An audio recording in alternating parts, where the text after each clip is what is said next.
谁敢给周星驰投1分钱，就是和永盛为敌。这是网传永盛在周星驰不愿续约后亲口发布的江湖封杀令。总有人说周星驰太狂，所以才会落得个众叛亲离、孤立无援的下场。带他入行拍电影的李修贤公开骂他忘恩负义，和他合作过《整蛊专家》《鹿鼎记》等多部票房冠军的王晶分道扬镳后说他眼里只有钱，难合作。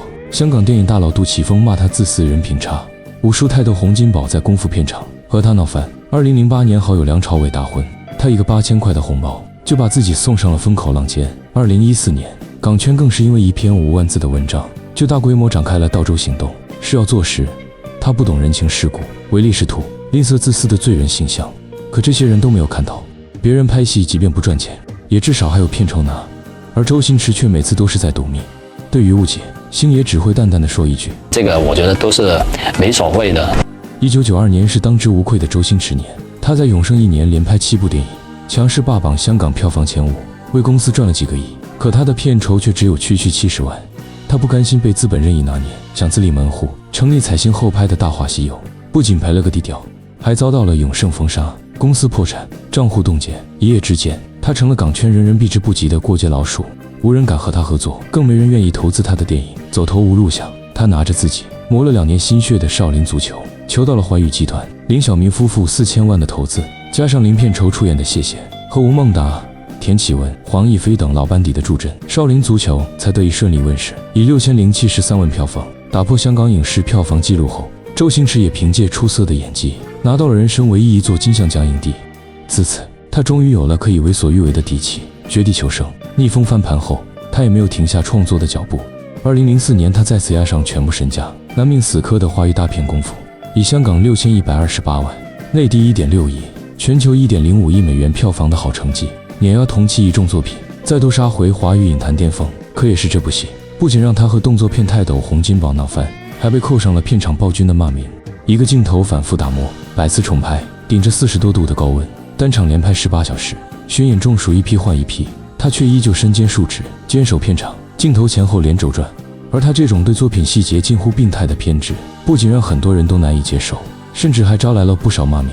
然而却没人想过，如果电影拍不好，别人照样拿片酬，他却要再次经历破产的痛苦。而且他的狂从不是无知的嚣张，而是身怀实力的底气。他不是目中无人，而是眼里只有电影，容不下半点敷衍。他把人情世故之外的全部自我都献给了电影。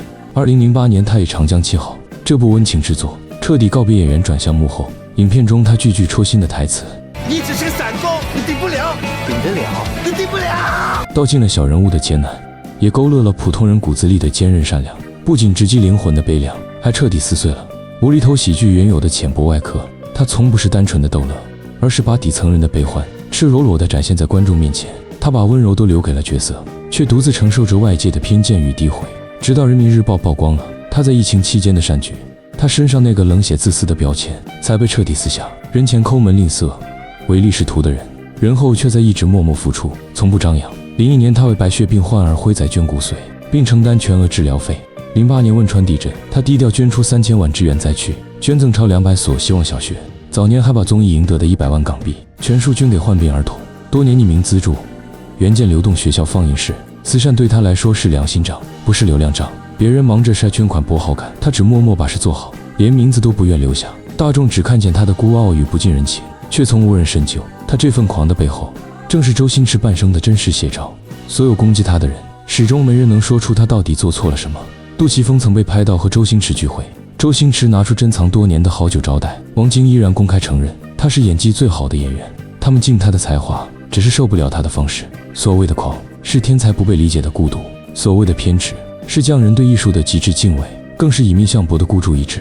他看似一无所有，众叛亲离，实则活成了娱乐圈最自由、最体面的模样。不用迎合资本，不用讨好任何人，凭作品立身，凭实力立足。他的狂是顶级实力的底气，是不向世俗低头的风骨，更是大多数人难以企及的人间清闲。